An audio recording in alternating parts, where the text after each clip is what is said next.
Assalamualaikum warahmatullahi wabarakatuh. Saya Ridwan Kurnia Sandi, NIM 22142063. Di sini saya akan menjawab pertanyaan dari kuis 2 mata kuliah Hukum Bisnis. Pertanyaan yang pertama yaitu jelaskan perspektif, karakteristik, dan 5 pokok kemaslahatan hukum bisnis syariah dalam Al-Quran. Jadi perspektif hukum bisnis syariah dalam Al-Quran itu memiliki 3 perspektif. Yang pertama, kepemilikan modal atau ras al-mal. Jadi dalam Al-Quran, kepemilikan modal itu sepenuhnya dimiliki oleh Allah Subhanahu wa taala. Kita sebagai manusia itu hanya dititipkan. Jadi kita tidak perlu ragu untuk menggunakan modal kita atau memberikan modal kepada jalan yang benar. Karena semuanya sudah Allah yang mengatur.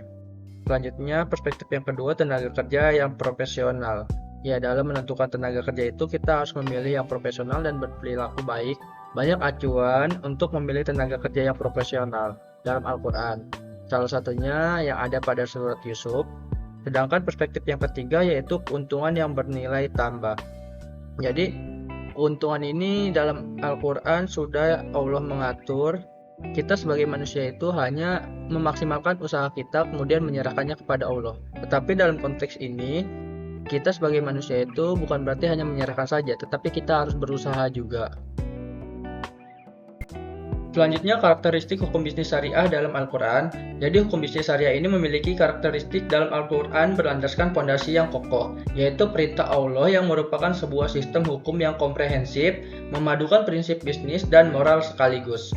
Tujuan utamanya adalah memelihara solidaritas masyarakat dan memperkenalkan moralitas yang tinggi di lapangan bisnis berdasarkan hukum Allah. Karakteristik hukum bisnis syariah dalam Al-Quran bertujuan untuk menetapkan perlindungan terhadap kemaslahatan manusia dengan menjamin kebutuhan primer, sekunder, maupun tersier. Selanjutnya, 5 pokok kemaslahatan hukum bisnis syariah dalam Al-Quran. Yang pertama itu ada hukum bisnis syariah menjaga agama, yang kedua itu hukum bisnis syariah menjaga jiwa, yang ketiga itu hukum bisnis syariah menjaga keturunan, yang keempat itu hukum bisnis syariah menjaga akal, dan yang kelima itu hukum bisnis syariah menjaga harta. Ya, salah satu upaya hukum bisnis syariah ini dalam menerapkan 5 pokok kemaslahatan itu dengan menjauhi adanya riba. Jadi riba ini dapat menjaga agama karena menjalankan larangan Allah Subhanahu wa taala. Yang kedua itu menjaga jiwa karena kita menjauhi yang haram, tidak memakan yang haram. Yang ketiga itu menjaga keturunan. Jadi kita tidak memberi nafkah keluarga kita dengan harta-harta yang haram. Yang keempat itu menjaga akal, dan yang kelima itu menjaga harta. Jadi harta-harta kita yang dimiliki itu tidak terkontaminasi dengan harta-harta yang haram.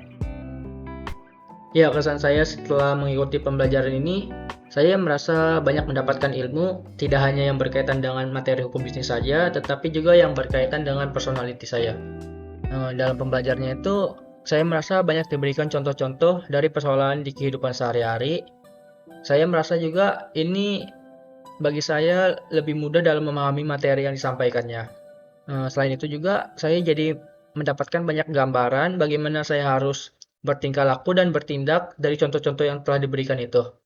Di mata kuliah ini sangat ditekankan terkait berperilaku yang baik. Dampak yang kita terimanya itu, kita yang awalnya sering mengabaikan hal yang kecil, sekarang itu lebih memperhatikan hal yang kecil tersebut.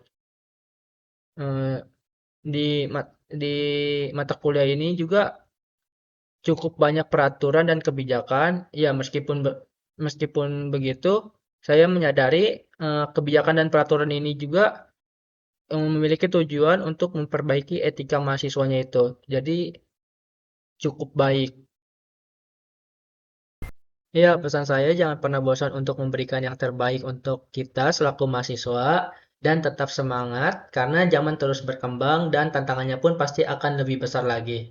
Terima kasih sudah mengupayakan yang terbaik untuk kita selama 1 semester ini. Ya, mungkin sekian dari saya. Wassalamualaikum warahmatullahi wabarakatuh.